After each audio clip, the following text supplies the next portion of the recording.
guys, welcome back to the blog, Chats in the Blog Cabin. It's Women's History Month, Women Empowerment Month. So before we start with my repeat guest, Susan, I want to share a quote. And this quote is by Eleanor Roosevelt. And it's actually hanging up on my wall right above my computer. And it says, "No one can make you feel inferior without your consent." And Susan, I think that's pretty much goes with what we're going to talk about today with the self-esteem issues in women and everything else. So Susan, thank you for coming back on again, and introduce yourself for those that do not know who you are or first time seeing you on here. Thank you. Melissa, it's great to be back with you. I love your show. I love Eleanor Roosevelt. She's so awesome. And yes, Susan De Lorenzo. I am a life coach. My business is called Life Design Coaching with Susan De Lorenzo, and I am an upcoming author of the book called Pulling the Gems from Adversity.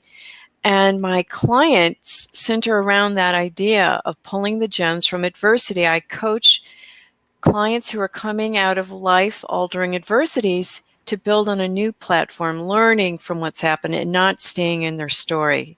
So that is my pet project. Those are my pet people. So you had your own adversity. You overcame breast cancer, and we talked about it in the last show, but you want to share a little bit of your journey on this one? Yeah, it really was what got the ball rolling. So that's a great place to start. I am a survivor of invasive breast cancer, and my marriage fell apart within a few months after treatment ended. So I call that the 1-2 punch that knocked me into a whole new life, and it had to be done with my awareness, not just that life knocked me into a new place. Yes, it did, but it could have been a really crummy place if I had chosen to stay there. So it's what we're talking about today is using conscious awareness to build ourselves into a better place. I know, because most women do struggle with self-esteem issues. They struggle with judgment from other women. They just don't feel very confident in themselves. So what can they do? You know what I call that, Melissa? Not good enough syndrome. And we use everything outside of ourselves to inform ourselves whether we're quote unquote good enough.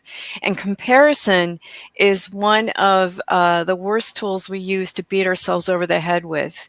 And it was another Roosevelt, Teddy Roosevelt, who said that comparison is the thief of joy. And boy, and we've all experienced that. One of the key things I like to focus on is successes. I actually did a video about this week. One of the best ways we can build ourselves up is make a list of successes we've had in our lives. If you've gone to a certain place, you didn't get there without learning a few things and doing a few things. And no matter how small, write them down. If you were just kind to the checkout lady, that's a success, okay? It's about being a person of increase, being a person expansive in whatever life gives you as an opportunity. And then when you look at that list, it makes you feel expansive. You're not a nobody. You are in the world and you're doing it, and you got to give yourself credit for it. You can't wait for outside forces to give yourself credit for something you're doing. You've got to be your own best cheerleader, and it just starts with love. It's not even the cheering so much as the appreciation of your spirit. We look at ourselves as human, right? We're conditioned to look at the human side of us all the time. We have all these markers, all these hoops to jump through. But when you think of yourself as this spirit in a living, breathing body that's come here to do amazing things, just to experience living on the earth, and then seeing where you fit in on this without necessarily being informed by your conditioning, all the things people tell you and the institutions you've gone through, whether it's school or any other community, that's where you're going to start to really live, is when you let your true self shine for all to see and feel. And that's got to come from your own authority. You've got to give yourself permission for that. You can't look for permission outside of yourself. And that's where it comes into building a positive posse, I call it. Instead of people to compare yourself to, you've got people who inspire you, who you inspire, and we build each other up. There is a community of women like that. I have them in my life, and I bet you have them in yours too, Melissa. Yes, I do. And actually, a part of this podcast and part of the show for Women's Empowerment Month is having someone on every single solitary day that kind of inspire me, that are doing great things like you, Susan. I mean, when you came on the last time, I was like, you have to come back on because your story inspired me. Because there is someone you could have easily have taken your story in another direction and became very bitter, but you didn't. You overcame it. And that was a choice, right? It Mhm. didn't happen because I was handed a big bouquet of roses after getting hit with that stuff. It's because I said, wow, look at my life right now. It's an absolute shambles. And then I saw the opportunity to rebuild it on a different level. And it took the realization that I thought so little of myself before that cancer journey, that I really didn't think I mattered. I even married a mate because I thought nobody else wanted me. This was the best I could do. I can't even believe I'm admitting that, but it wasn't something I did consciously, right?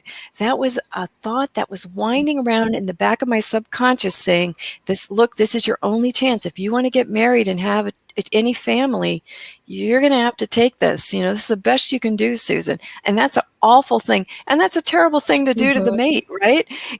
I look at that and I think, wow, I wouldn't want to be on the receiving end of this is the best I can do. That's not a cool way to be. But Yeah. it changed my life. And I can't thank, I was going to write a book called Thank You Cancer because that was the biggest moment for me, was realizing if I hadn't have gone through that, it wouldn't have woken me up. Nothing. I had plenty of little voices in my head saying, wow, he's not treating you very well, or wow, you're always last in line, you never do that. I had plenty of opportunities to change my life before cancer, but I didn't do it until I got the stuffing knocked out of me.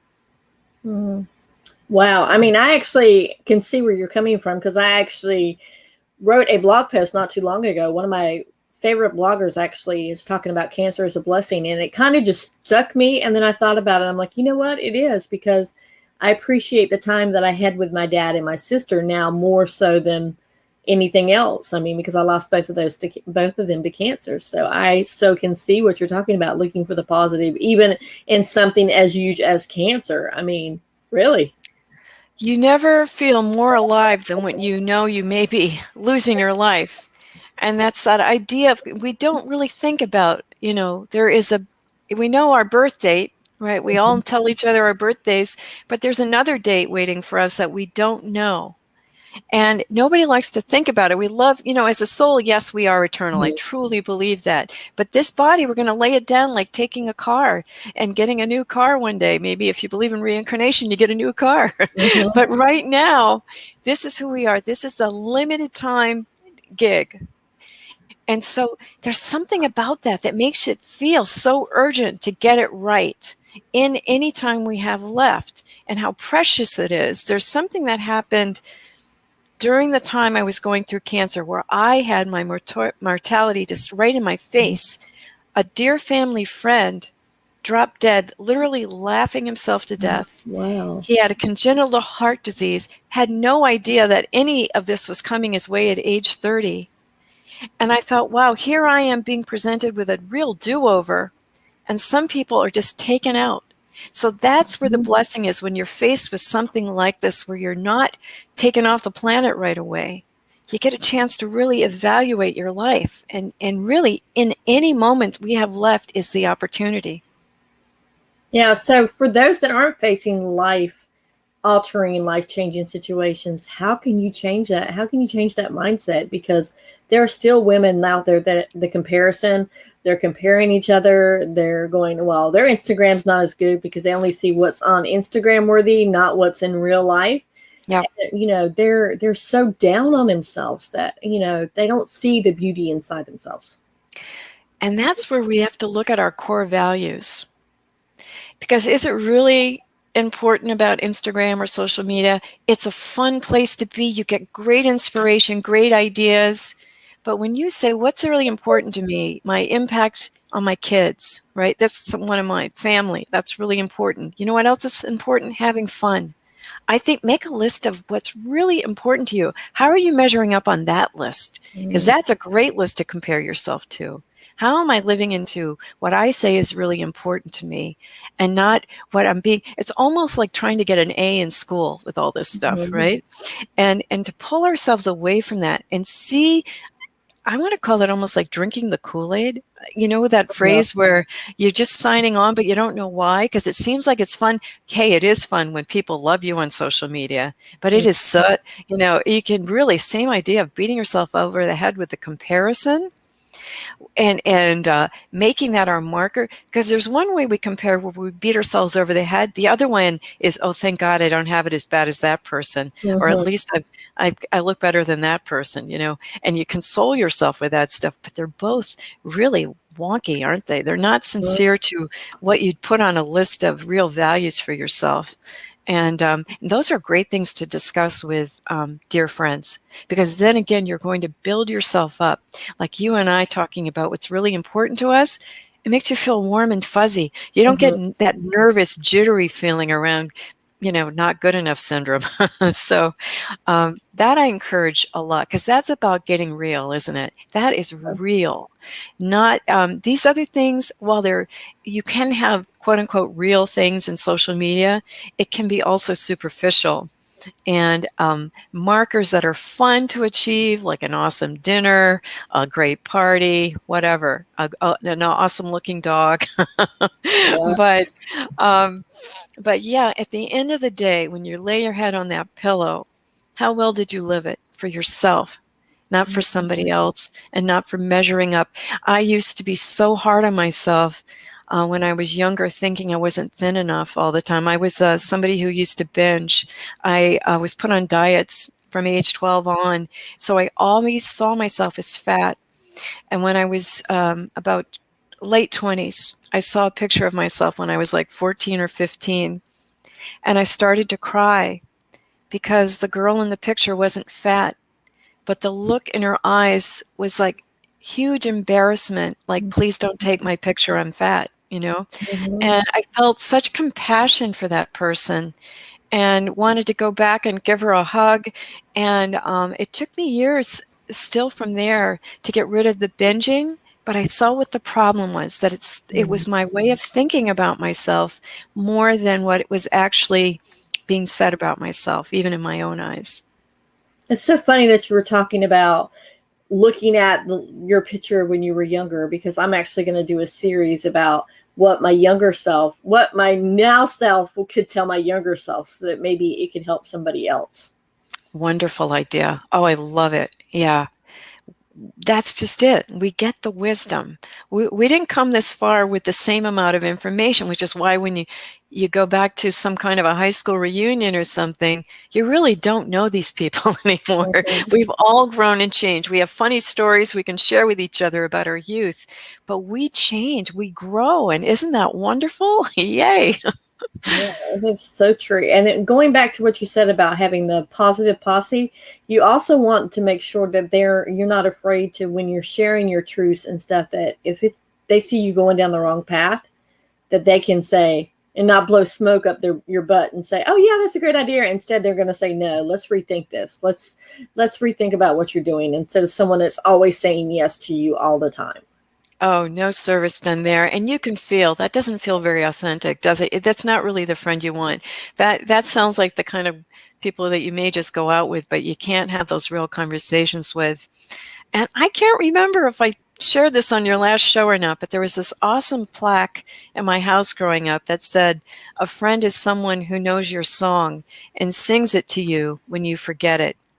So whether you're feeling low and they say, "Here's who you really are, you're forgetting this right now," or you're going off track and they're saying, "Hey, I know you. That's not you. You're going to regret that. You don't need to go down that road. That's not who you really are. I know you."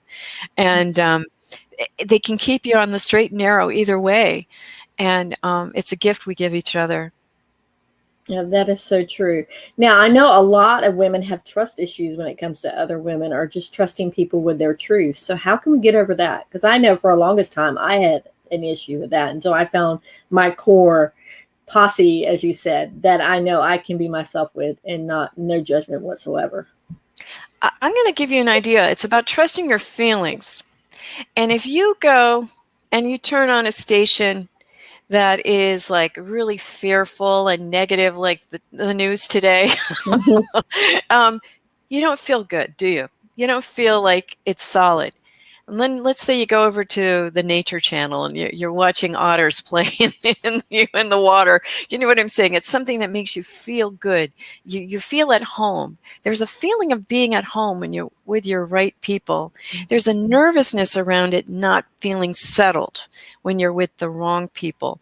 And it doesn't mean you can't have any kind of relationship with them. You're just not going to share all your vulnerability. You're going to be kind, respectful, all those good things you like about yourself and you want to be in the world. But yeah, they have to earn it. You have to know. And maybe you offer up a little tidbit, and that's their little testing the water moment. I've had that with other women, and it's so reassuring when they take it in the right direction and you're like, hey, I've got something beautiful happening here. Here's another, beautiful part of my posse. And it takes time because you have to be, this is a big point here, you have to be the person you're looking for. So my advice to you is to write down all the qualities you want in this type of friendship and ask yourself then, if you look at that list, am I all these things for my friends, for me? Am I honest? Am I forgiving? Am I kind? Am I non-judgmental? Whatever they are for you. And listen, we all have things we have to work on. So this is the time to be honest and say, I'm going to get what I give out. So what am I giving out? What am I saying? Again, back to core values too. But that's a great way to do it. Trust your feelings. Trust that if you feel the need to protect, some of that is knowing, okay, that's a paradigm in me. I've had to do that in the past to feel safe. But then there's okay, I'm opening up now. And don't go big, go small. If you find that one special friend, you're already on a great pathway.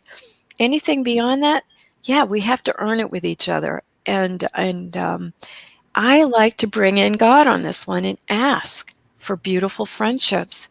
Ask for make that list of what the qualities are, just as you would when you want the love of your life. You put down those qualities and say, "This is my list. I've got to be these things, but I'm looking for these things as well."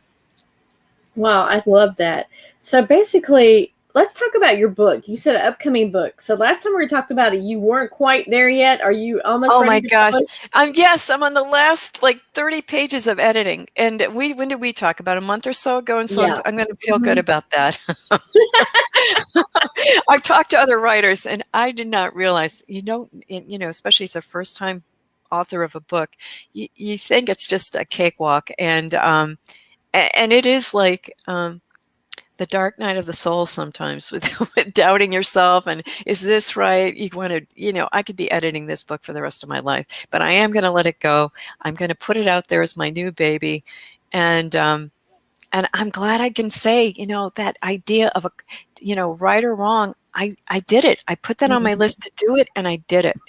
But it is a book that's close to my heart. I do share what I've gone through and what built this whole life coach journey for me was coming out of breast cancer and divorce, saying, wow, I'm living my life on a whole new platform because I realized the old platform was just a do loop of despair, low self-esteem, and very little hope for my future, very low expectations for my future. And I would only wish and hope for more. I would have wonderful daydreams of somebody swooping in. Nothing awful would happen to my husband, but it would just be like something magical happened where it just went away and this new person came in, or I had a much better job. I got to travel the world. I had dreams all the time, but they were like waiting for something to come and rescue me. I never took a step towards them until after all this stuff shook me up and said, wow, this is your life. You only get one chance to be Susan De Lorenzo, and you got to give her the ride of your life. Nobody else is going to do that. Wow, I love that. And the taking the bull by the horns and just sitting down and writing it. Now, how long did it take you to write it? I started about a year ago, and it started with the my blogs and my radio show episodes from Transformation Talk Radio, because what I was using was the background of my own life and my work as a life coach to bring people through adversity. My tagline on my show was "From Adversity to Awesome." And that's what the journey can look like. It doesn't mean it's not like this, right? Have you ever seen that funny meme where you have an idea of what somebody's success looks like and it's a straight arrow climbing a mountain, and then what my success looks like and it's this big scribble with a woman coming out like help? And they're both gonna get you there. That's the good news. So yeah, guess what? Change is messy sometimes. It can be messy, but if you're in it for the awareness, if you're in it to learn, what are your paradigms? What's holding you back? What are the habits that keep you doing the same thing? The thinking that keeps you doing the same thing? The low expectations for your life? You're going to be able to notice that. You're going to say, whoa, you're going to catch yourself. I think one of the best ways we can catch ourselves is in self-talk. Would you say what you're saying to a friend? Would you say that to your, what am I saying to myself? Would I say that to a friend? Would I say that to my child? Probably not, if you're being hard on yourself. So we want to flip that on its head and say, cancel that and replace it with something that's going to build you up, something you would say to your friend if you heard them talking like that. And we may need to get help. I'm a life coach. I deal with this stuff on what are those habits? What are those paradigms? What has to go so that I can move forward? If it's deeper trauma, deeper hurt, we've got to see a therapist. We've got to see somebody who's going to do that initial healing and then take those steps. Yeah, because honestly, we are our own worst critics. I mean, we're the hardest on ourselves than we are hard on anybody else. We're hard on ourselves. I know I can look in the mirror and instead of seeing all the great things about me, all you see is your flaws. Like, oh, I put on a little bit of weight, oh, this, oh, that, oh, I got a blemish here, don't see any of the other stuff, just see all the flaws. So how can we stop from doing that?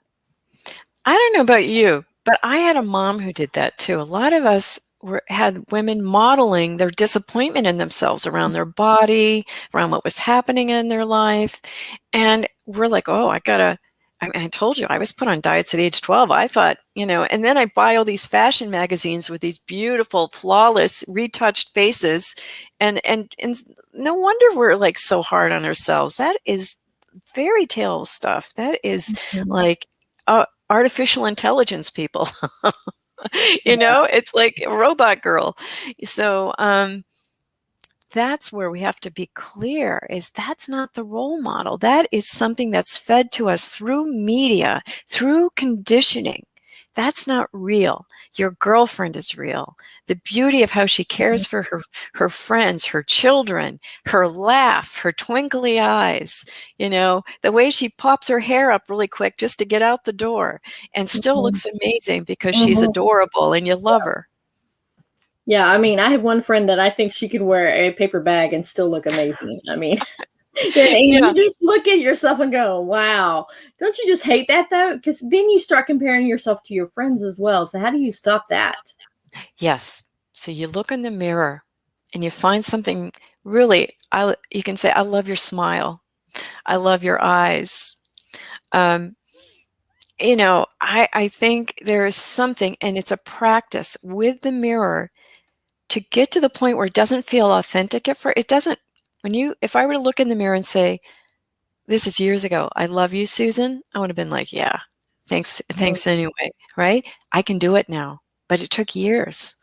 And the one day I did it, I had tears in my eyes because I knew I really meant it. That was the most magnificent moment. But it takes the practice when you're not feeling it to make yourself do it anyway with the goal. And you know who's wonderful about this, Melissa, and I bet you already know this, is Louise Hay. All those wonderful affirmations, Louise Hay, who started at age 60 before she even built this amazing Hay House book publishing, Hay House radio. She died at 92, so she had 32 years of awesomeness. She was already healing herself up until age 60 and then wanted to share what she did with the world using positive affirmations. Like one of her favorites is, life loves me. I love that. I You actually know? have used one of her quotes. I can't remember what episode, but I've actually used one of her quotes for one of the episodes. Yeah. Yeah. Brilliant lady who showed you that it is what you think that makes your health, that makes your life.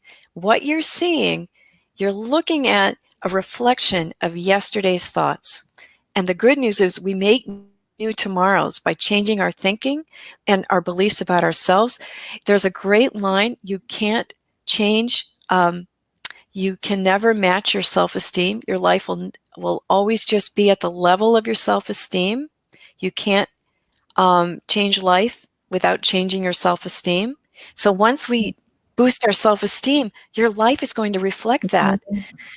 And that's your barometer. You're going to see how you're doing with yourself. You're not going to be perfect. It's going to be a more often than not game. And you're going to catch yourself going, oh, I'm being hard on myself again. Okay, cut it out. Mm-hmm. And, and what would I say to my friend? Because that's me. I got to be my friend first before anybody else. Yeah, I love that. Plus, too, we have to give ourselves some grace even when we're having rough days. Like, it's a rough day. I'm just going to give grace and then go from there. I love that. And you know what's a nice little special thing, especially if you're alone, you don't have a partner, you're feeling lonely.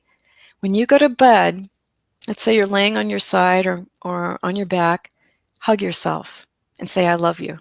Sleep well. Whatever you need. There's just a moment of connecting with yourself and giving yourself that hug or that pat on the shoulder. There's some self-comforting and encouragement we can do that changes the whole vibration of our body, the energetic field of our body, by how kind and, as you say, graceful we are with ourselves. So let's talk about what women can do for self-care. Because I love that. honestly, there's women, it seems like, and I'm not trying to diminish the men in the world, but women seem to take on the responsibility, especially if they're married, of the house and the dinner. And now there's some males that actually are awesome and does it, and the husbands that are awesome. So I'm not trying to diminish that. Once again, I'm saying that but because we feel like we have to do everything. We have to be Right. the perfect right. We have to be the perfect mom. We have to be the perfect daughter. We have to be the perfect worker. We have to be the perfect co-host or host, or we have to be perfect in whatever we do. Oh, no pressure, right? Mm-hmm. And I had this wonderful card somebody sent me after cancer. It was a dog in the circus. Those sticks with plates on them, and he's spinning them on his foot, on Mm-hmm. his head. They're all spinning. Mm-hmm. And it was just, I'm like, oh my gosh, that's me. Yep. And what if we put those plates down for a bit and had some fun? And the thing is, we think it's always up to us. And then what happens? We don't ask for help. We think we have to do it all. We're not enlisting the people in our family because it's a pattern. And sometimes it was modeled for us. And, if you come from a certain family and the woman was the one who, did all the home care, the child care. But what was added in the last 50 years? Going to work too. And yet we didn't lose the other part. We are more and more men, I think, especially the younger generations who watched their mothers struggle and saw, wow, I'm not going to do that.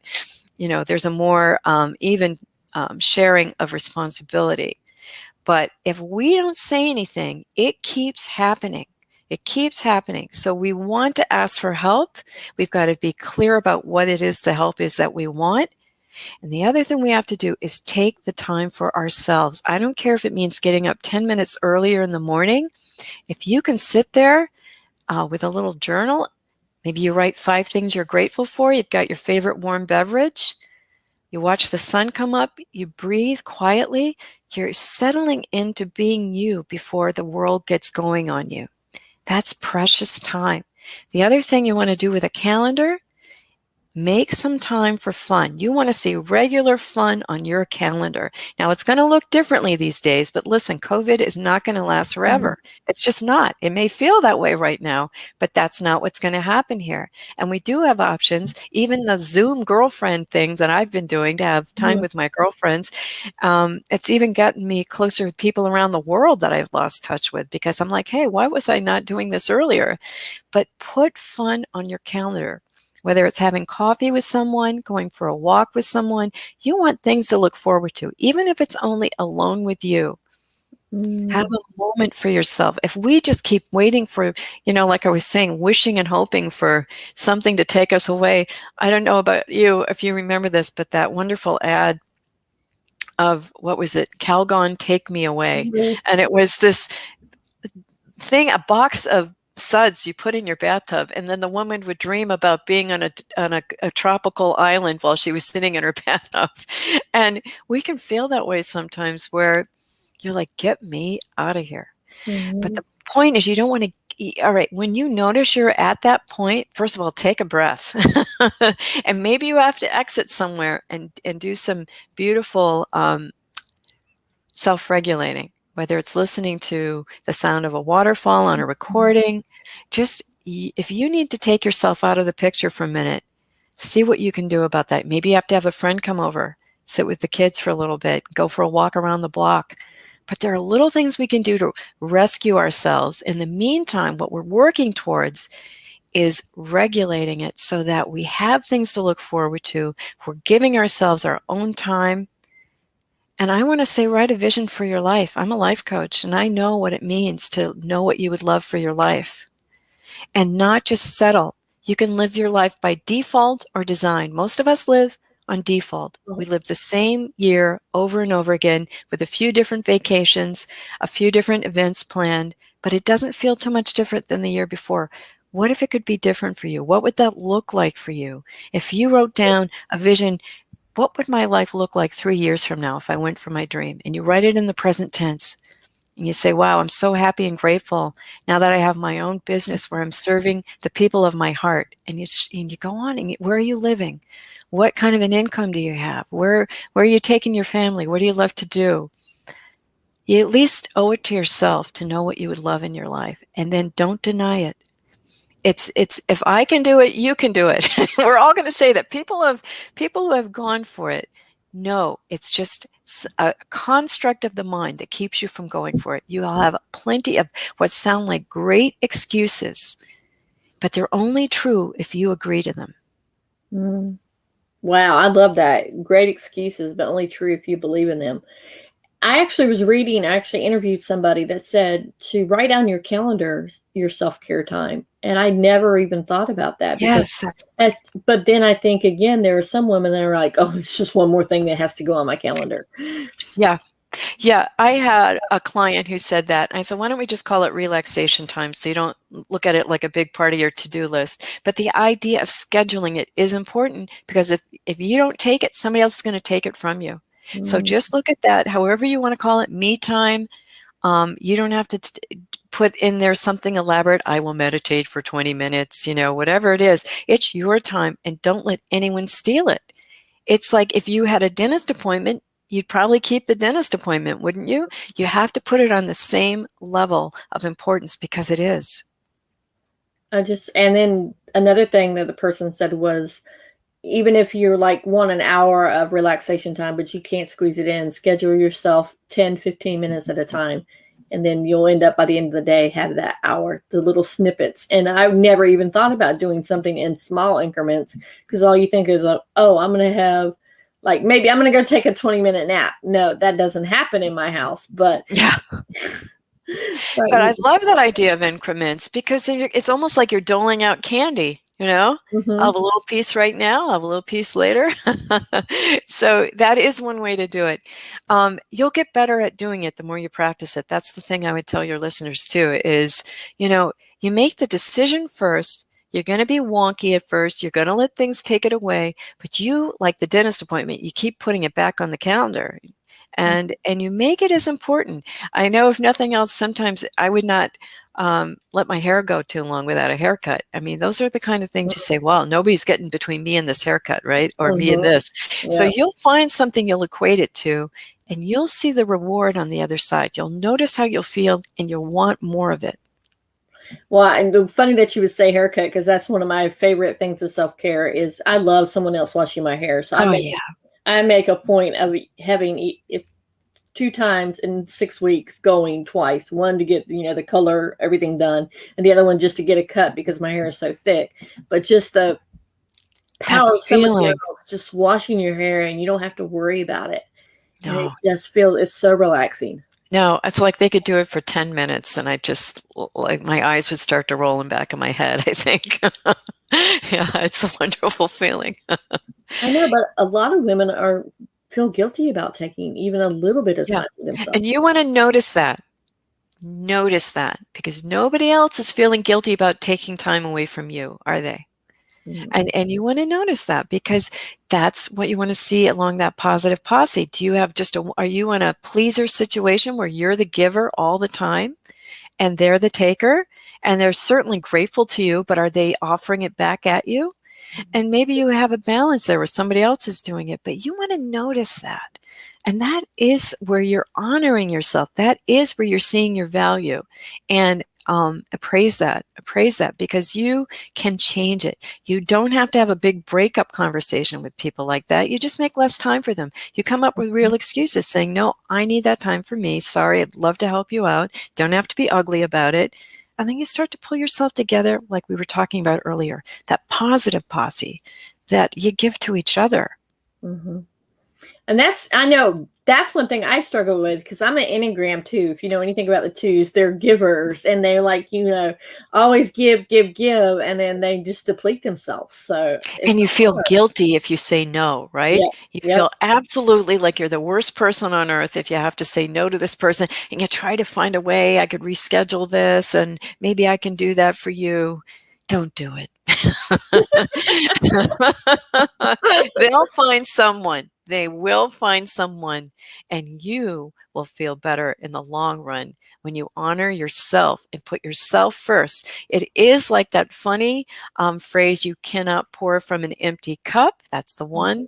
And then the other one is that old airline thing where you have to put your mask on first and the plane's going down so you can help somebody else. But a lot of times women don't think that. The women think that they have to be everything for everybody except for themselves. So I've got a phrase for you all. The captain is turning the ship around. Do you hear me? The captain is turning the ship around. And here's the thing. I love this analogy because on the open sea, it takes 7 miles for an ocean liner to turn around. It doesn't happen right away, but what has to happen first? The intention, I'm turning around. And so do what you have to do, but keep that intention. This is me. This is my one life. I'm going to make it the best life I can make. And it has to happen with intention. It doesn't happen on default. You get what you get on default. I love that. So, is there anything else you want to share with us? Don't wait. Don't wait for times to be perfect. That is an illusion. There's never a more perfect time. You don't even have to wait till tomorrow morning. What if you started right now and said, I've got 15 minutes. I'm going to take a walk. I'm going to listen to this music. I'm going to dance in the room to my favorite whatever that gets me rocking in the room like nobody's watching, because they're not. They're not, unless you have Alexa in the room. I don't know. I'm just kidding. But yeah, don't wait. There's no reason to wait. You're going to come up with plenty of reasons to wait, but I'm telling you, as somebody who survived a life-threatening illness, and you just never know. You don't know what tomorrow brings, so don't wait. Have a good life right now and start with you. That's the only way it's your life. Wow.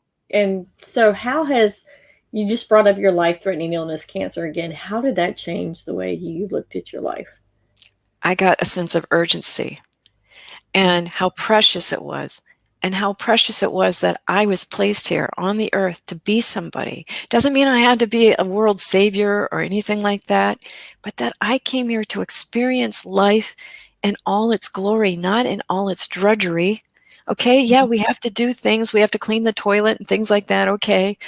But really, the big picture is I came here to live and live abundantly. And what would that look like for me? And that's where having a vision, create the vision. If you don't, like I said, you're on default otherwise. So you get to consciously create or unconsciously create. But either way, your thoughts are creating your world. So start there. What do you want to see? Wow, you have left us with a lot of truth bombs. Now tell people where they can find you at. Well, if you want to reach out to me easily, it's just Susan at susandelorenzo.com. I'd love to hear from you. I also want to mention, because I don't know if I did last time, that I do offer 45 minutes free. It's called a Launchpad session. If it's something where you just want to see what it's like to work with a life coach and what is working for you, what may not be working for you, it's a great 45 minutes. You won't regret that. I have a website, susandelorenzo.com. You'll see a lot of blogs on there. You'll see other podcasts. You'll see your podcast that you and I did last time.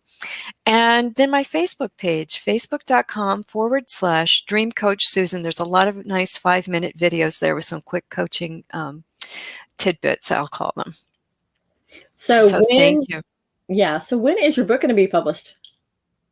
End of the year. By the end of the year, because I'm getting it to the publisher, I would say by late May. I've got readers reading it, thank God, because you know how you need the outsider, and then I'll have the editor at the publisher helping me too.